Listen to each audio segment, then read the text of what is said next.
Leave it to me.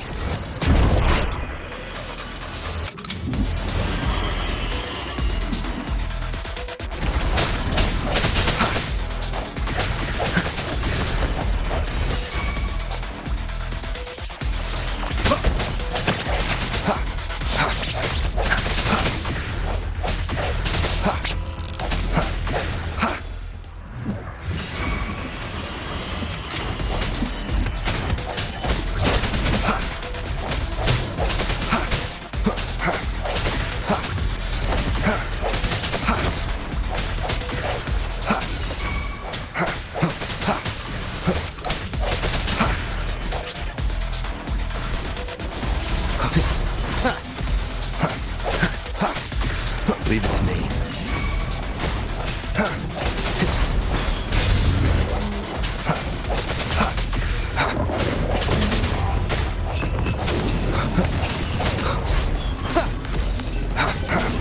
One with the sound. The end has come. I sense your weakness.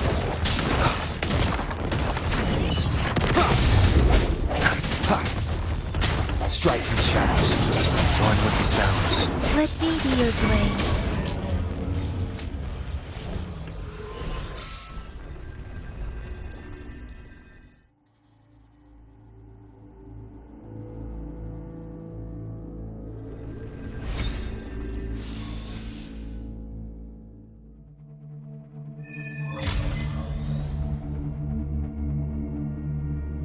I think I found something, Rover.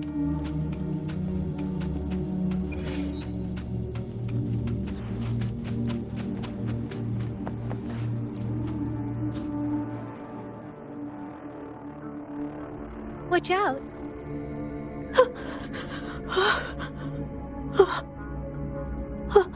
Something's not right. Why wouldn't it attack us? Brother. Help! Help! Wait, it doesn't look like it's trying to attack us. Help! Help! Help! Brother! Brother! Brother! It seems to only repeat these lines. This is not a common Tacet Discord. Tacet Discords attack other living beings because they need to feed on those frequencies to make themselves whole again. When frequencies are scattered and recombined, a new Tacet Discord is born. This one probably devoured the frequencies of humans, turning the last bits of a human's consciousness into such monotonous mumbles. Are these words the last cries of someone innocent? Who is behind this twisted plot?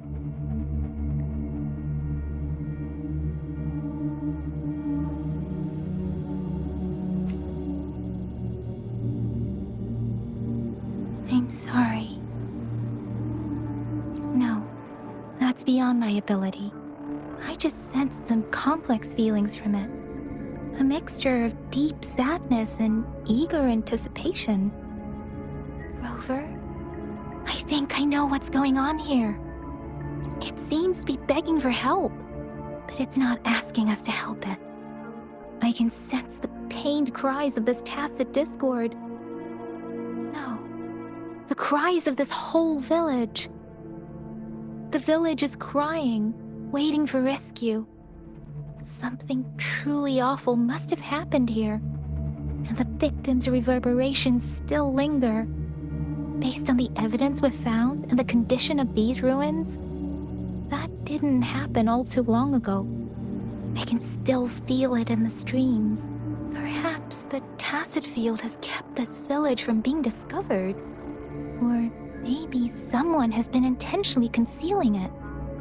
Anyway, there must be something we can do. We may find the victims nearby. I can feel someone connected to what happened here is still close. This place is dangerous. I'll inform Shuzia about what happened here. Can we continue our search before the official investigators arrive? Sorry, I know it doesn't sound very convincing. It's just a hunch of mine, and I don't have any evidence to back it up.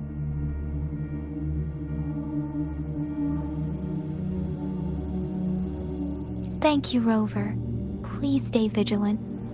As for the little one here, let's leave it be.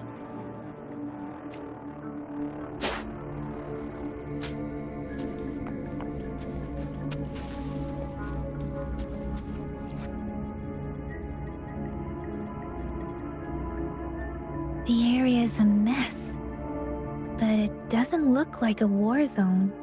Someone was hurt and dragged away. Look, there are many footprints here. These are traces left by a fight. Someone was injured.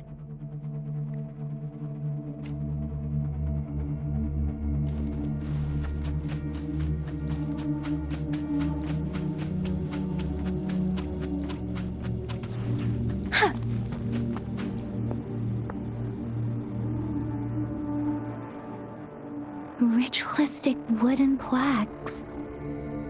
But why are they here? These plaques are usually placed in ancestral shrines. They seem to belong to a different time. I remember reading about something like this. People held large-scale ancient rituals periodically in their villages, driven by certain beliefs. I see. Let's check somewhere else.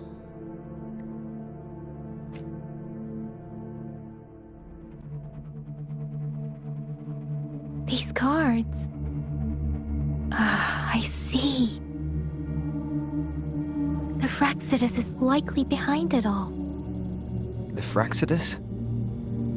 Yes. I don't know much about the Fraxidus, but as an outrider, I've worked on related cases. It's a group of extremists obsessed with fusing humans with tacit discords. They've caused terror attacks of various scales around the world. Fusing humans and tacit discords. We've seen signs of their presence in Jinzhou, left by lower-ranked members called Artificers. Above the Artificers are the Overseers, leaders with eerie abilities and unknown intentions. They pose a far bigger threat. No one knows their true intentions. Some members speak of world destruction, while others claim they seek eternal power. And there is one particularly insane overseer. He's crazy even by Fraxidus standards. A man who sees no order and revels in destruction. I've seen similar cards in the physical evidence file of the Fraxidus-related cases. They belong to this one overseer I'm talking about. They call him Scar. If he's responsible for what happened to these villagers, who knows what kind of cruel and twisted atrocities he's capable of?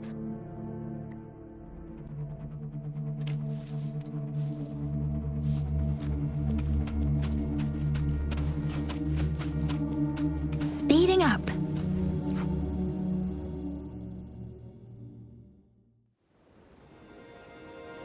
Huh?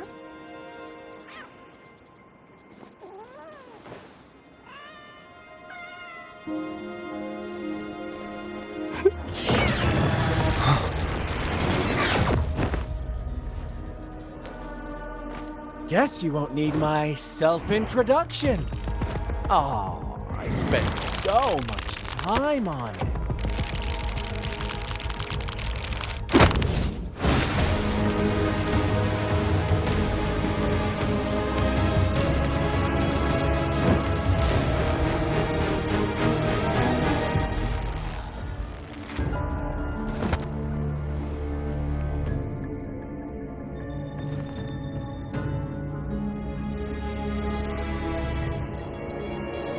If you need to hear it from me, then yes, I am Scar.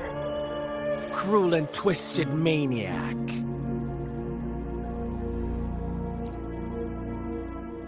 We deserve a meeting free of such disturbances, don't you agree?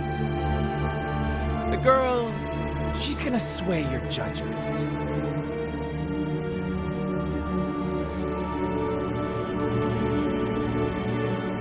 Aw, so you really care about her. Don't worry, I don't plan to make you hate me just yet.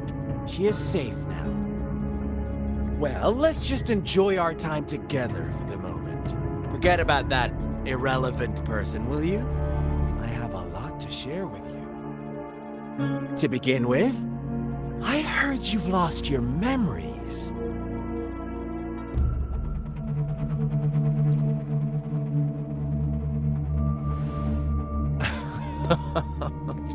Indeed. I'll tell you then. Before you knew anything about this world, you were already the center of conflict. You are the unknown variable we've been waiting for. Forces have been fighting for possession over you. From the moment you opened your eyes, everyone you've met, including that girl you care so much about, they all knew how valuable you are. The world is a cruel place. You are a living, breathing person, but you're just a pawn to many. That's why I'm here, because I see you as a dear friend, and I want to tell you the truth. I am so sorry for everything you're about to face. But truth hurts sometimes.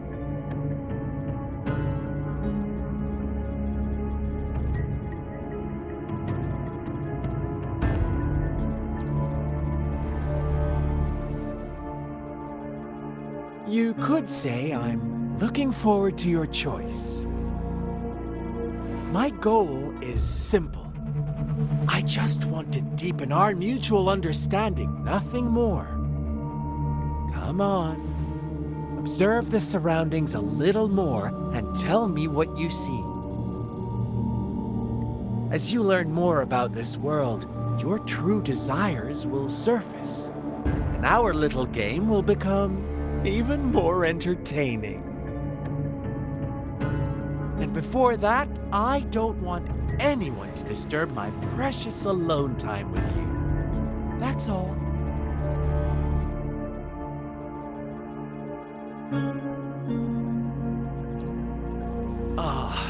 Why do you have to assume we are the culprits? Maybe you should be asking me what actually happened here. I won't tell you everything just yet, that's too boring. As I said, why don't you take a look around and see for yourself? So go ahead. What do you see?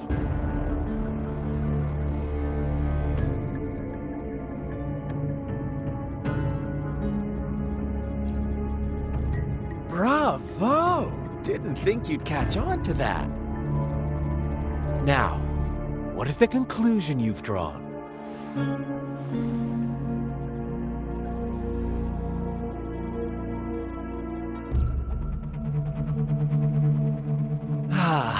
How typical.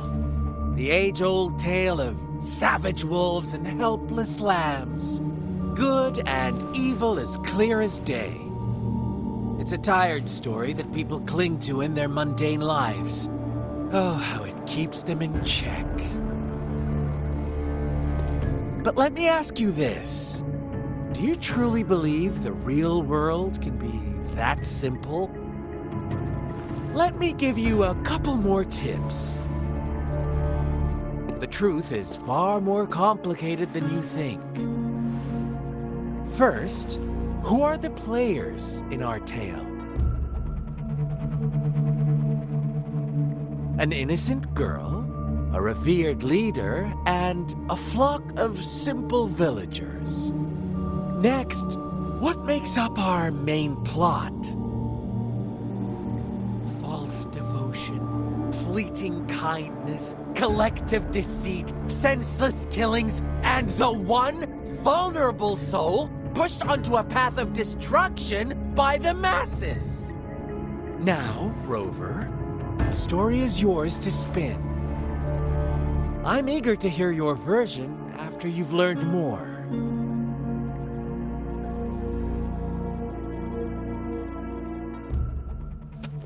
Hi.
Our story begins here.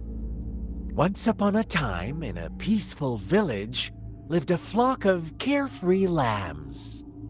In the day, they toiled for food, and when evening fell, they sought refuge from the looming threat of wolves.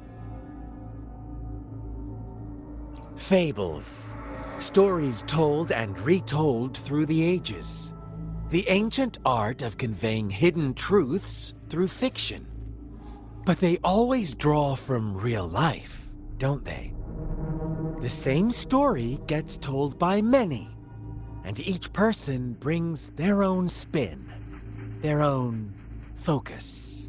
Whatever you learn from it is just one of countless different interpretations.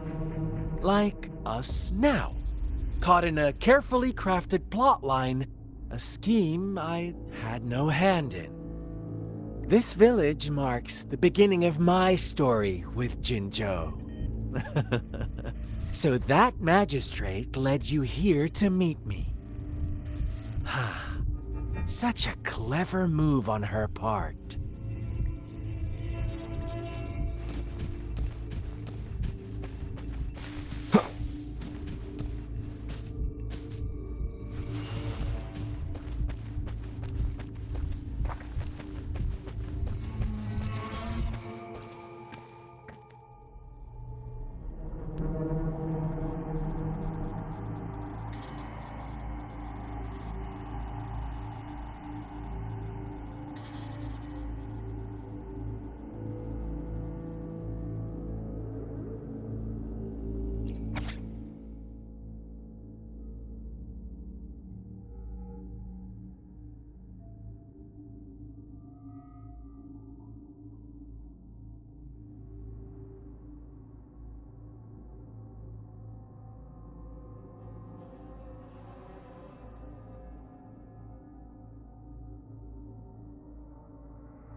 One day, a shepherd visited the village. The shepherd brought them promises of abundance and protection. The lambs, drawn in by his words, soon lived in comfort and security. Nope, quite the opposite. The shepherd's arrival is only the beginning. With a wave of his hand, the shepherd could grant their every wish. His flock obeyed, bowing their heads, pleading for better food and shelter. They no longer had to struggle for survival, as their once meager lives were replaced with endless luxury. The flock worshipped their shepherd-turned-god, praising him and holding him in the highest regard. What's wrong?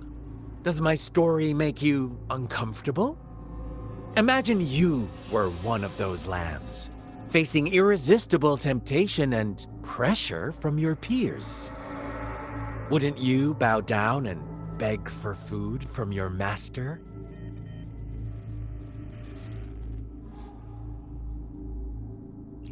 Oh, so we agree already. You are right. But the world we live in falls short of our ideals. The shepherd still reigns, and the lambs have grown complacent. It's up to the two of us to make that ideal world a reality.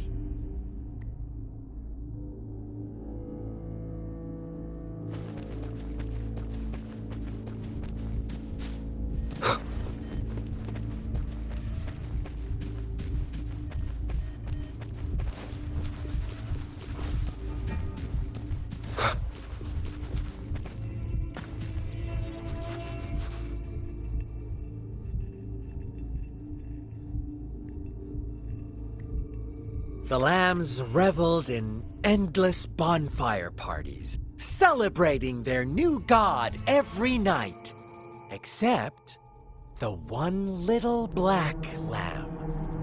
As each night passed, it was the only one to notice how its flock was dwindling away. Rover, do you think someone would give you what you want without taking anything from you?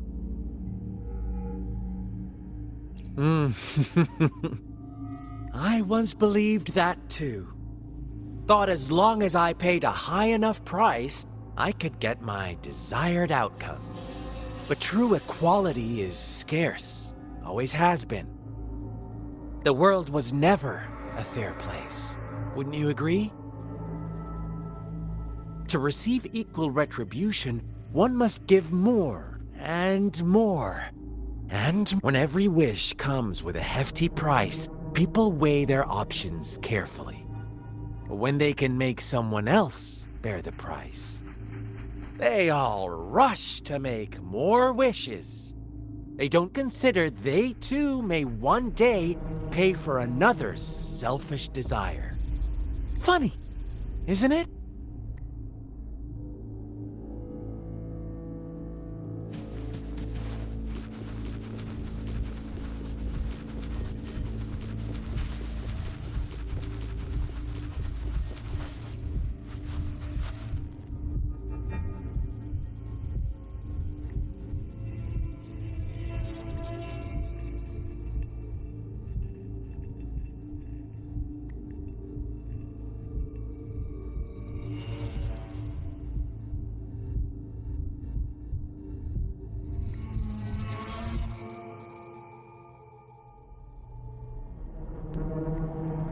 Later, the shepherd openly blamed the black lamb for the flock's decline.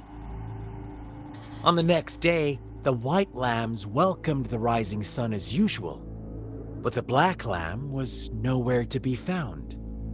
The shepherd introduced an unspoken rule to this village, one that our black lamb violated by telling the truth. Suddenly, the once doting god stopped fulfilling wishes because no more sacrifices were being made. After witnessing the black lamb's actions and hearing from their almighty shepherd, what do you suppose the white lambs did?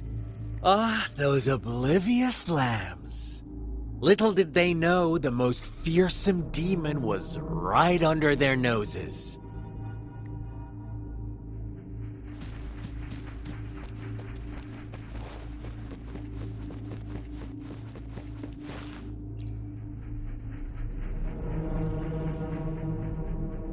Well done. You didn't let any details slip. Now, I wonder, what is your takeaway from this story? Answer me and I'll reveal the truth of what happened. Who was the real culprit behind the diminishing number of lambs?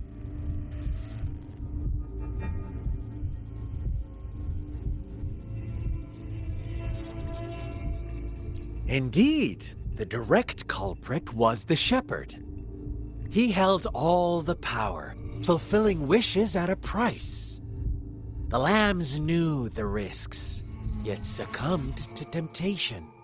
Unfortunately, in the face of such temptation, they disregarded all the hidden risks, as disaster had yet to befall them. If they were given another chance, I believe they would still choose the same path. Inevitably, they accepted their fate and paid the price when their time came. Now, my second question. What price did the lambs pay for their wishes? Of course, as always, life was the most valuable thing they had to offer. Here's my final question. What happened to the black lamb? Don't rush, Rover. Take your time. What is the truth you've uncovered?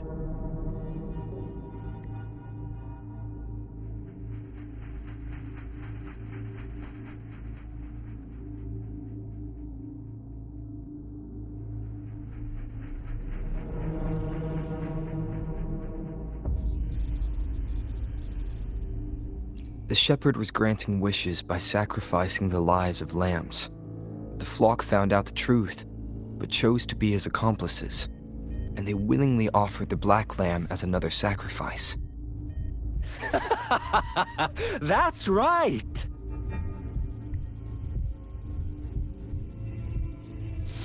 Little lambs cowered and huddled in their village, terrified of the relentless wolf packs. Until a shepherd arrived, bearing the gift of wishes and providing shelter and sustenance. Slowly, the shepherd gained control over the flock, and the lambs lived contented lives. But this is not the end of our story. The shepherd found the solitary black lamb in his flock and offered to grant any wish it desired. In exchange, he wanted one of its companions as a sacrifice. The black lamb refused, and it was shunned by its flock, left without shelter or sustenance.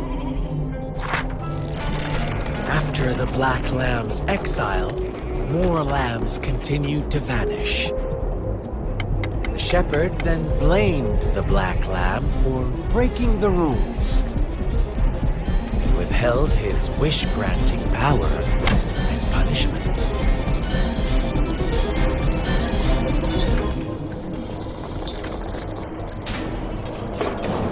From the very beginning, the lambs knew the risk of making wishes. They too could become sacrifices for those of others. But they always believed it wouldn't be them. Meanwhile, some lambs reasoned that since they had already risked being sacrificed for someone else's wish, it was then only fair to pass on that risk for a chance at fulfilling their own desires. So they continued to play the game. They all knew the consequences, but chose to remain silent.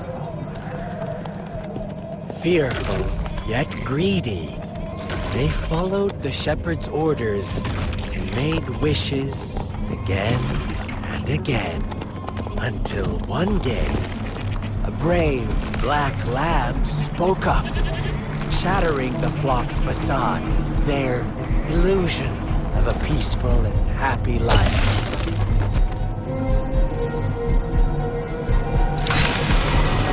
Black lamb got in their way, and that of the shepherd's greedy pursuit, sparking hatred in their hearts. Suddenly, they could no longer ignore the blood and ashes of past sacrifices littering the ground.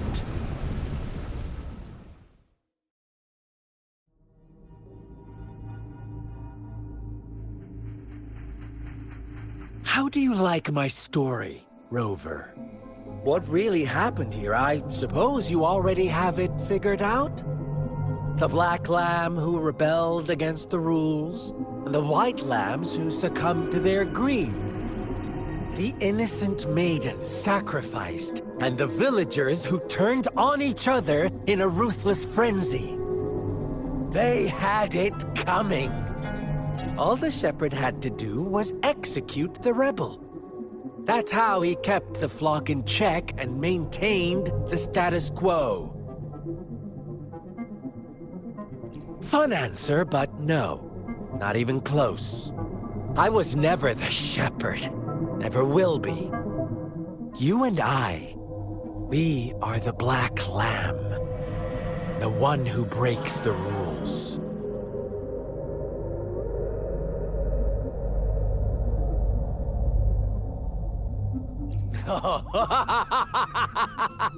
Interesting, Rover.